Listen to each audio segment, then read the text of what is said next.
So friends, welcome back.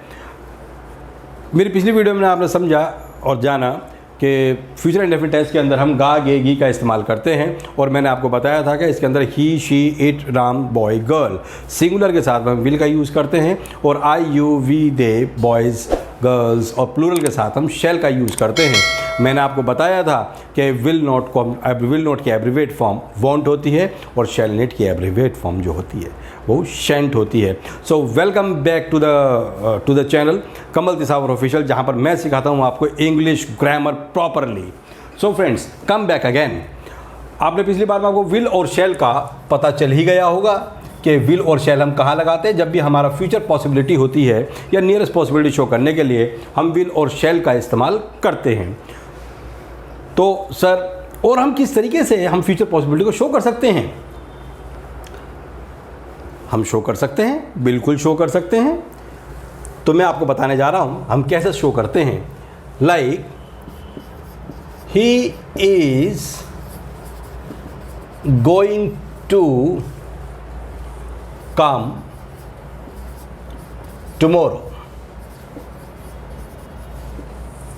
He is going to come tomorrow. Like future possibility कि वो कल आएगा। He is going to come tomorrow. और I शैल नहीं,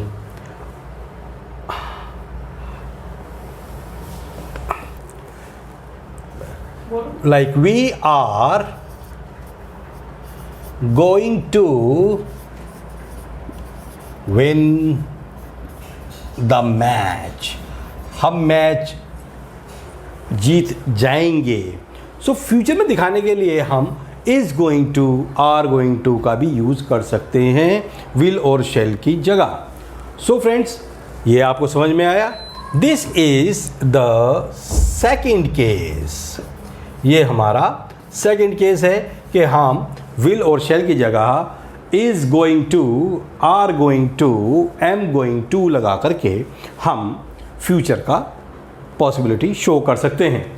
इसी तरीके से friends, now let's move to the third case. अब मैं आपको थर्ड केस बताने जा रहा हूं, और प्लीज़ आप इस थर्ड केस को ध्यान से समझिएगा, क्योंकि इस कंडीशन में, इस थर्ड केस में मोस्टली ये पूछ लिया जाता है आपसे एग्ज़ाम्स में, और आप कंफ्यूज हो जाते हैं।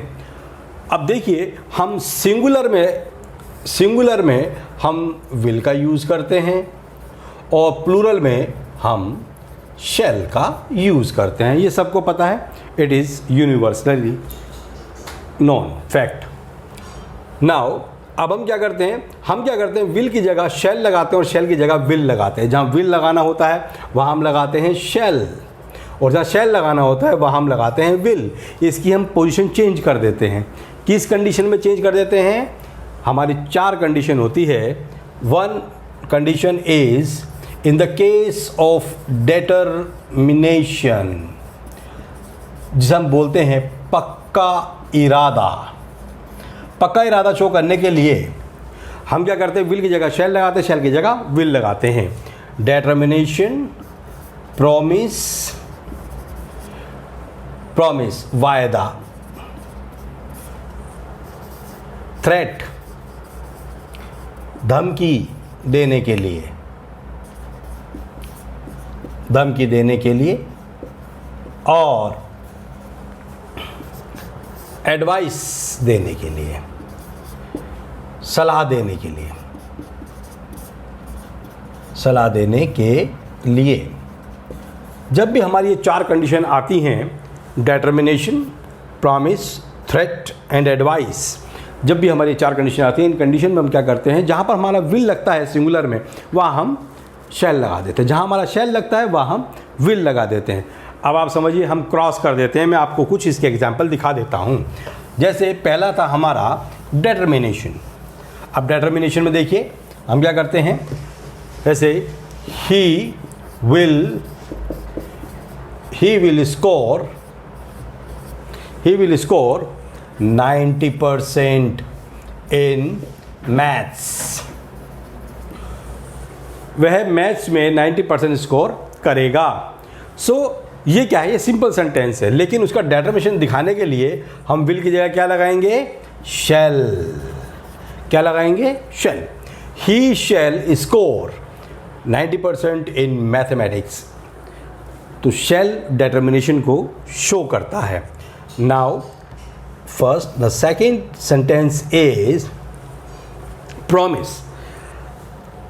I shall join you early। मैं जल्दी तुमसे मिलने आऊँगा। I shall join you early, but this is my promise। तो इस प्रॉमिस को शो करने के लिए मैं shall की जगह लगाऊंगा I will join you early।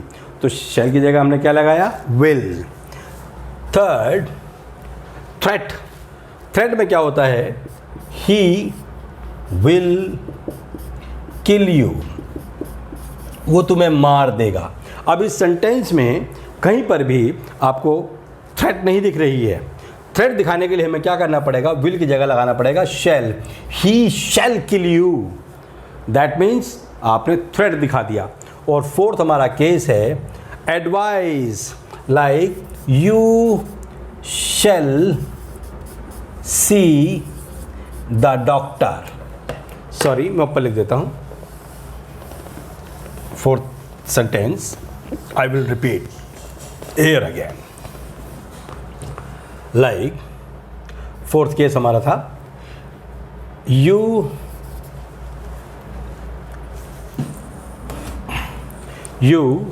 Shell see a doctor.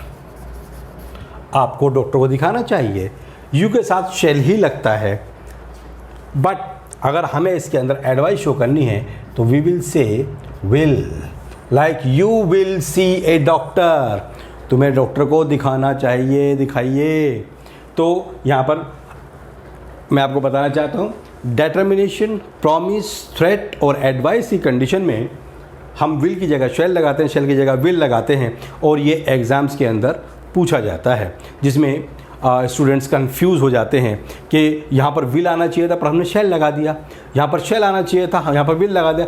क्यों लगाया? जब हम सेंटेंस की हमारी फॉर्मेशन चेंज होती है, डेटर्मिनेशन, प्रॉमिस, थ्रेट एंड और एडवाइस के केस में हम विल की जगह शैल लगाते हैं और शैल की जगह विल लगाते हैं। सो माय फ्रेंड्स, मुझे उम्मीद है कि आप लोग मेरा ये rule third case future indefinite tense का समझ गए होंगे। अगर आप समझ चुके हैं तो हम आगे बढ़ते हैं हमारे फोर्थ केस की तरफ, और मैं बता देता हूँ आपको काम। So friends, in the fourth case you will see a difference.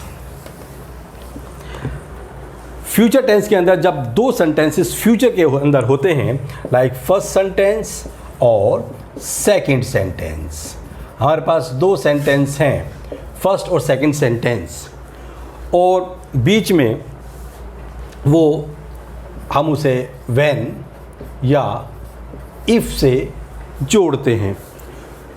First future, second future. अगर दोनों सेंटेंस फ्यूचर में होते हैं तो हमें एक सेंटेंस प्रेजेंट इंडेफिनिट में और दूसरा सेंटेंस फ्यूचर इंडेफिनिट में बनाना चाहिए अकॉर्डिंग टू रूल।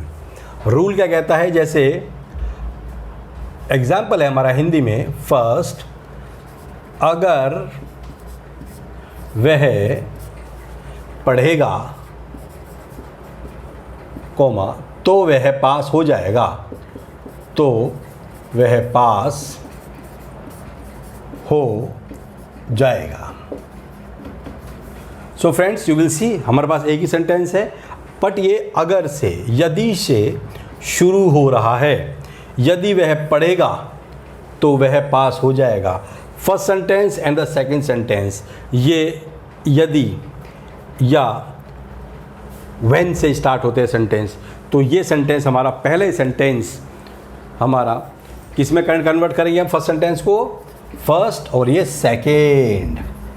अगर हमारा फर्स्ट सेंटेंस व्हेन या इफ से स्टार्ट होता है तो ये सेंटेंस हमारा सब्जेक्ट प्लस ये हमारा बनेगा प्रेजेंट इंडेफिनिट में, प्रेजेंट इंडेफिनिट में बनेगा। हालांकि ये फ्यूचर दिखाता है बट ये अकॉर्डिंग टू रूल व्हेन और इफ़ वाले सेंटेंस हमारे प्रेजेंट इंडेफिनेट में बनते हैं और कोमा लगाकर दूसरा सेंटेंस हमारा फ्यूचर इंडेफिनेट में बनता है। लाइक मैं एग्जांपल बता देता हूँ आपको, अगर वह पढ़ेगा, इफ़ ही स्टडीज़, अगर वह पढ़ेगा, इफ़ ही विल स्टडी नहीं, इफ़ ही स्टडीज़, वह पास हो जाएगा, ही विल पास। आपने देखा, इफ़ और व्हेन वाले सेंटेंस को हम हमेशा प्रेजेंट इंडेफिनिट सिंपल सेंटेंस में बनाते हैं और दूसरा सेंटेंस हमारा फ्यूचर इंडेफिनिट में बनता है।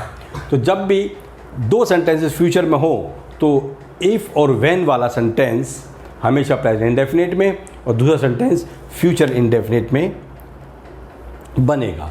So this was the rule. So friends, आपने मेरे इससे पहले वाले वीडियो में आपने देखा है किस तरीके से हम फ्यूचर इंडेफिनिट टेंस के अंदर गागेगी जब भी आता है हम विल और शेल का इस्तेमाल करते हैं। विल नॉट और शेल नॉट हम कहाँ पर लगाते हैं? सिंगुलर और प्लूरल में।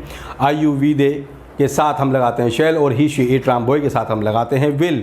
हम शेल नोट की शॉर्ट फॉर्म हमारी होती है शेंट और विल नोट की हमारी शॉर्ट फॉर्म होती है वोंट।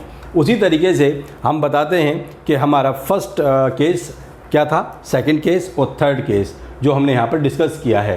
सो फ्रेंड्स, मुझे उम्मीद है कि आप लोग को ये चीज़ समझ में आ गया होगा। If you don't understand, if you face any kind of a problem, then you can ask me in the WhatsApp number given below. और अगर आपकी किसी प्रकार की कोई भी क्वेरी है तो आप मुझसे व्हाट्सएप पर पूछ सकते हैं। और आपको वीडियो कैसा लगा ये मुझे कमेंट में बताएं, और मेरे वीडियो को लाइक करें, शेयर करें और सब्सक्राइब करें। और हाँ, नोटिफिकेशन बेल को हमेशा ऑल पर ही नोटिफाई करें ताकि जब भी मैं कोई वीडियो अपलोड कर दूँ वो आपको जल्द से जल्द मिल जाए। Thank you very much friends.